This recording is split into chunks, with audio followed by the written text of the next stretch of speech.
Once again, another conference game, so it's very important. My estimation is it's going to be a really, really close game because that's all we play, are close games. And in that case, whoever makes a play or doesn't make a play toward the end of the game will decide who wins. They have come back from a bad loss last week, and they have switched some things up. I don't know what they are, other than they have a new starting quarterback. The quarterback that played most of the second half in last week's game is going to start for him this week. We're just guessing, but that means the offense is going to change a little bit too. So on defense, we have to prepare for two different types of quarterbacks. On offense, we don't know exactly how they'll line up, but most of the time we don't know how they'll line up against us because very few people are in the I formation anymore.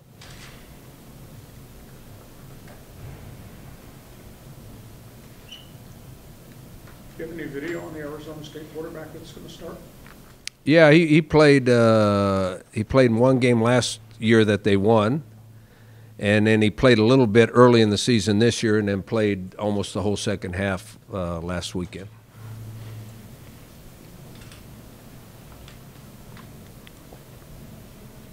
Quarterback, Rocky, nobody's asking, but who is going to be your starter this week? Do you know yet? Ryan Agnew's going to start, but since you asked the question, Christian Chapman will play. It hasn't been determined exactly when yet, but he will play at least one series in the first half. We'll evaluate how he looks and how he does and develop a plan on how well he looks. And if he's 100%, then we'll maybe even the second half some things could change. But Ryan will start. Somewhere in the first half, Christian will go in, and we'll see how he looks, see if he's 100% or not. Have you put Christian through all the stuff he needs to do in terms of lateral movement and rush and all that? Yeah, he looks better. I mean, out of practice, he looks better. Obviously, we don't hit him, but he looks better in practice. He seems to be moving around okay. Whether he's 100% or not, we'll find out when things get to be full speed. We'll find out quick. What's the biggest difference with the other guys on the field and the quarterback? No, I don't think there's a huge difference. Christian won't scramble around like Ryan does, so there won't be as many guys trying to figure out where to go to get open for like they do with Ryan out there. So Christian will probably throw the ball a little bit more on time and that sort of thing. Is that any different with the offensive line too, considering it's three back? No, it's no different. I mean, those passes that we've run, we'll run with Christian too. I mean, Christian ran bootlegs and all those sort of things too. I would guess there'd be more drop back with Christian in there than there is with Ryan, but we got to find out. It's one thing to look okay in practice, and it's a completely different thing to look okay when it's full speed. If he's 100%, does he take back the starting role? No, we're gonna determine that after we see what he's like.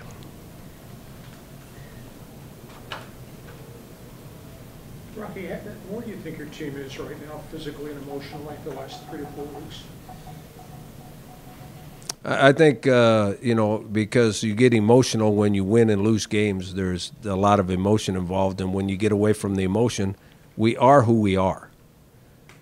We are very, very young and inexperienced, which makes us very inconsistent on the football field. But what we do, we have some young talent, and we have some guys playing that were backups. But they play really, really hard, and they try their darndest. But we make so many mistakes.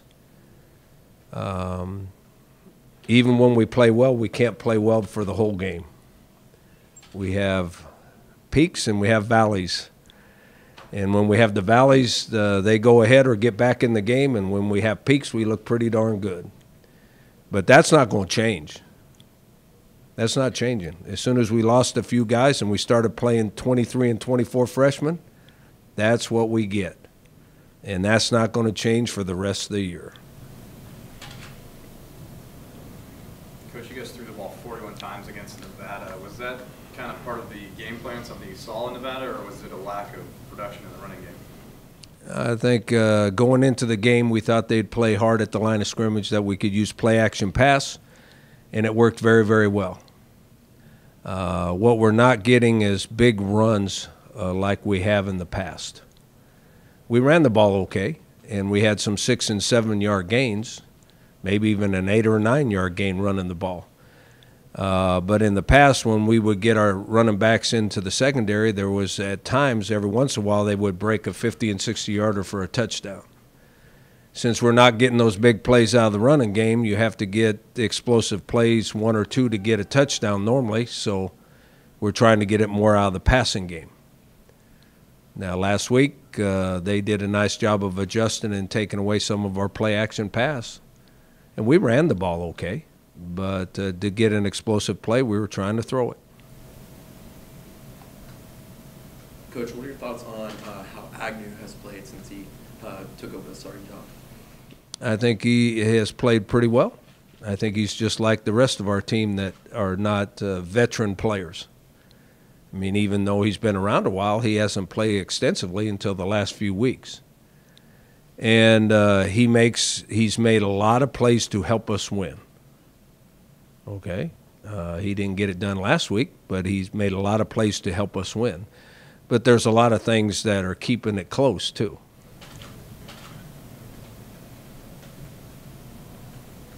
Defensively, Rocky, what's your sort of read on where the guys are at right now? I think that we're playing okay on defense. Statistically, we're playing really good on defense, other than one thing. And that's the biggest key to us winning and losing, is turnover ratio. We turned the ball over twice last week. One time we didn't get a score. We would have kicked a field goal right before halftime. And the other time we dropped the punt, and they kicked a field goal. We were lucky they only kicked a field goal, so we were still in the game. To me, that's 6 points right there. We only lost by 4. And not that you can play a perfect game, you will turn the ball over. But we have not caused enough turnovers on defense. I think we have 8 interceptions. We only have 1 fumble recovery. In the past, our turnover ratio has been really good because we don't turn it over much on offense, and we've caused a bunch of turnovers on defense. This year we have not. I don't think we're turning it over anymore on offense, but we're not causing near as many turnovers on defense. But yardage and all those kind of things, we're playing much better than we did last year. Points, we're playing better than we did last year. Yardage, rush defense, all those things we're playing better than last year. We're just not causing any turnovers. We're not giving our offense a chance on a short field. Coach, you've talked about the importance of special teams. To have Jordan back there returning punts, is that just a way to try and get a young guy out on the field to do something, or do you think that role should be switched to maybe a more veteran guy? Well, if you have one that can catch it, we'll put him back there. Now, that's another thing. I mean, we have tried a bunch of guys back there, and last week he was the one that caught it the most consistent all week long. And there's a completely different way to handle a young guy as opposed to a veteran guy. A veteran guy drops a punt, you say you will never be back there again. A young guy with the kind of talent that we have in our younger and our freshman and redshirt freshman classes, the kind of talent you have with those guys, they drop a ball, you say, hey, you're not supposed to do that. Go back out there and make sure you catch the next one. You don't treat young guys that you're developing the same way you treat a veteran guy. We've tried to get veteran guys to catch it, but they drop them in practice. You want to put one of those guys in there? I don't want to put one of those guys in there. Bird caught every single one in practice last week. What's the key to creating confidence? Do what? What do you think that was just not confidence back there? Well, I don't think it's a lack of confidence. I think that it's probably a situation he's never been in before. Wind was blowing a little bit. You know, the lights are on. It's a night. I mean, he probably played at night before, but and probably the pressure of the close game comes into effect. There's a stress level.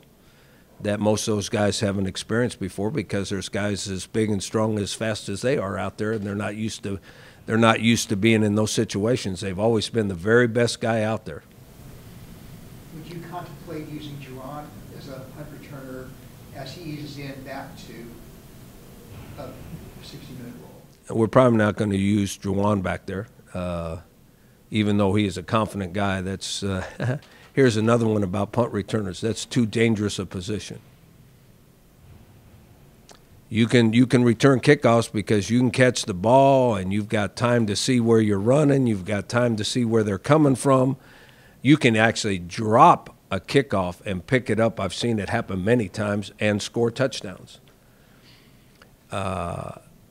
Anytime you return a punt, there's a chance they're going to knock you out, whether you fair catch or not. Every year there's punt returners taken out because they're vulnerable. By the time they're ready to catch the ball, the other team is down there.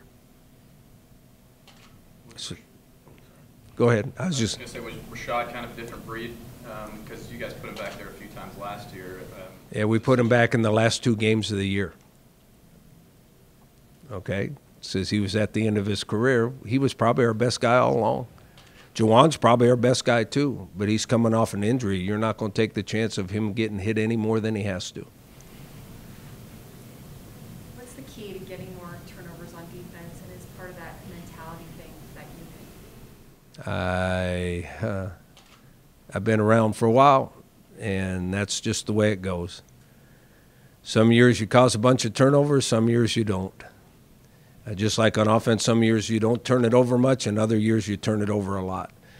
Not that we don't train it. We train it exactly the same way. Last year and the year before when we got a whole bunch of turnovers, guess what? We've trained it exactly the same way this year.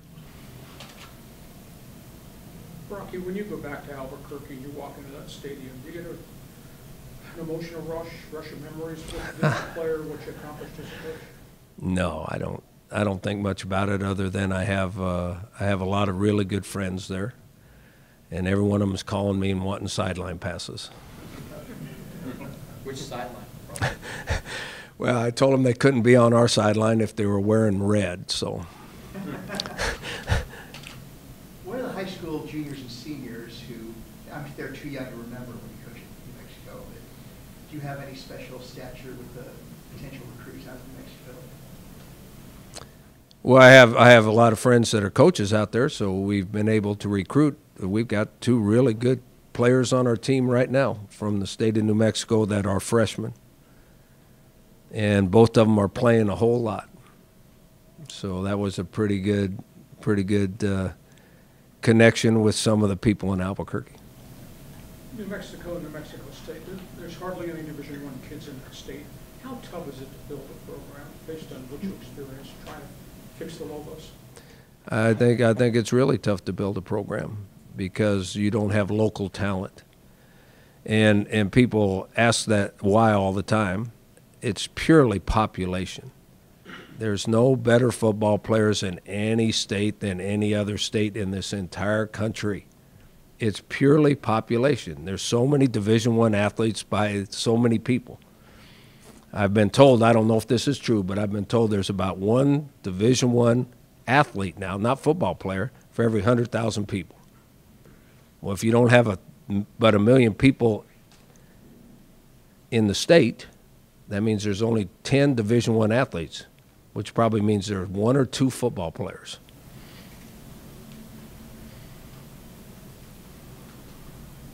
What was the most rewarding thing you did there, you think? I don't know. I don't think about those things.